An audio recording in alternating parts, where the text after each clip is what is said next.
Hare Krishna. To achieve transformation, see devotion more as intention than as emotion. Many people conceive of devotion simply as an emotion, which they sometimes experience. Sometimes when we go to a temple and we see the beautiful darshan of the Lord, we feel some devotion. Sometimes when the sweet kirtan we hear, we feel something special in our heart. That is devotion. And these experiences are wonderful when they come. We need to cherish and relish them whenever they come. At the same time, we cannot reduce devotion only to an emotion that we experience occasionally and often unpredictably. Sometimes we go to the temple and we feel very good. Sometimes we go to the temple and we don't feel good at all. We feel, when will I leave this temple? So, for some people, when they have this experience of a sublime emotion, when they see that what a deep, enriching feeling I experienced in this temple, in connection with God, that becomes the spur for their transformation. They feel, yes, I want to know what is more. I want to experience what is more. And that emotion becomes the trigger for their transformation. But for that transformation to be sustained, what is needed is intention. Without the intention, even if the emotion has come, the emotion will not stay for long. And then, without the intention, we will stop practicing the process that will purify us and that will make that emotion more easily and more constantly accessible to us.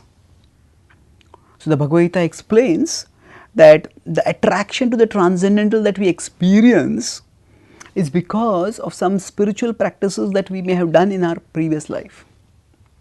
Purvabhyasena tenaiva riyate yavashopi saha jagyasurapi yogasya shabda brahmati vartate. So, Krishna says that because of the purva abhyas, because of the past practice, riyate yavashopi saha, the heart becomes constantly attracted, because helplessly almost attracted. This is 6.43 in the Bhagavad Gita. And in this way, one goes beyond normal religious formularies to exploring spirituality, to wanting to experience something higher. And then thereafter, what happens? Thereafter, the Krishna says, Tatratam buddhi samyogam labhate paurvadehikam yatate chitato bhuyah samsiddhau kuru nandana. Tatratam buddhi samyogam. With that buddhi, with that intelligence, which has come from the previous life, yatate chitato bhuyah, person endeavors. Samsiddhau kuru nandana, for perfection. And then the next verse 6.45 says, Prayatnadita manastu yogi samshuddha kilbishah aneka janma samsiddhas tato yati param gatim. So, prayatnadita manastu, one practices with determination. Yogi samshuddha kilbishah, being purified. And then prayatnadita manastu, in this way, by steady practice and purification, the yogi will attain perfection. So, essentially the point which Krishna is making over here is that after that experience of something divine, something transcendental that one gets, then one has to have that intention to practice. While Krishna is talking about this for generic yoga, it also applies specifically to bhakti yoga. When we see devotion as an intention, that means if I go to a temple, if I chant the holy names, then whatever happens, whether I feel like it or not, I don't feel like it, I am going to do it with conviction. That intention enables us to move onwards. That intention enables us to persevere on our spiritual journey.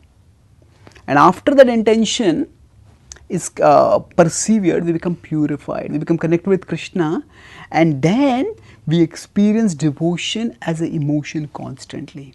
So, the transformation comes not because of the experience of the emotion, The experience of the emotion at our stage can be the trigger, but what will bring about the transformation, what will propel us forward is our intention. So irrespective of whether we experience the emotion of devotion or not, if we maintain the intention, then we will surely experience transformation and relish devotion as a constant spiritual ecstasy. Thank you. Hare Krishna.